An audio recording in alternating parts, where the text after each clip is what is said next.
I found out I was pregnant at the same time as my mafia husband's childhood sweetheart Rosa. To protect her baby from being aborted by her parents, my husband claimed her baby as his own. As for mine, he coxed me, saying he will claim only after her baby was born. I confronted him, demanding to know why he would do this to me. His response was cold and unwavering. Claiming her baby as mine was the only way to protect them both. I won't let anything happen to her or the child. In that moment, as I looked at the man I had loved for 10 years, I realized my love for him had died. Not long after, my family condemned me, calling me a slut for having a child without a father and pressured me into getting an abortion. Meanwhile, my husband was in another city with his sweetheart helping her through her pregnancy. By the time he returned, I was already gone. I found out that my husband was accompanying his childhood sweetheart Rosa for her pregnancy checkup at my regular hospital this afternoon. Vincent, our baby looks so cute on the monitor. From the crack in the door, I saw Vincent's face lit up with a smile. Rosa was pointing at the monitor, and Vincent nodded, smiling back at her. If I didn't know that man was my husband, the father of my baby, I would have sworn they were a couple, happy and in love. Isabella Caruso, the doctor is ready for your examination, the nurse called. Vincent turned, his face drained of color, his eyes scanning the hallway. He must have heard my name. When his eyes landed on me, his mouth opened, but no words came out. I had been happily married to Vincent Falcone, my mafia husband, for nearly 10 years. This year, I was finally pregnant with his child.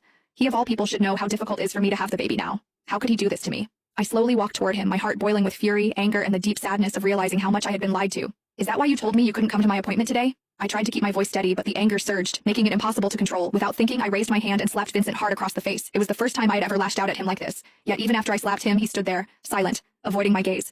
Your silence isn't helping, Vincent. You owe me an explanation. Vincent didn't move, but Rosa, who had been standing behind him, stepped forward, shielding him from my anger.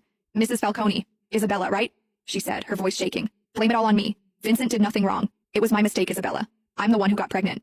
Blamed it all on you, huh? I scoffed, the bitterness in my voice clear.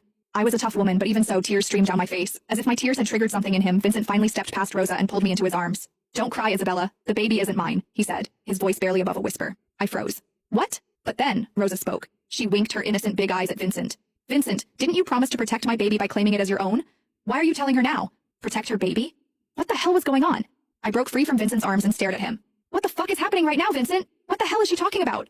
Vincent! Rosa called him too, clearly trying to stop him from saying anything more. But Vincent didn't hesitate. Isabella's my wife. She deserves to know. All right. Rosa's tear-filled eyes locked onto mine. If you really need to know, Isabella, Vincent decided to claim my baby as his, so he might not be able to claim yours. Vincent's face drained of color, but he stayed silent, offering no correction. But don't worry, Rosa continued, her tone suddenly sweet as she reached for my hand, her fingers hovering just above mine. Vincent said that even he can't claim your baby now. He'll adopt once you've given birth. Our baby will belong to the Falcone name, she added, her voice dripping with faux sincerity. I swear I saw a brief smirk twist her lips, but it was gone before I could be sure. I turned to Vincent, still silent, his head bowed as if he couldn't bear to look at me. Is this true, Vincent? My voice wavered as I forced the question out. You're going to give up on our baby to save hers? I'm sorry, Isabella, he whispered, his voice hoarse, barely audible. Tears welled up again. Is her baby so important to you that you'd abandon ours? Vincent hesitated, the pause slicing through me like a blade.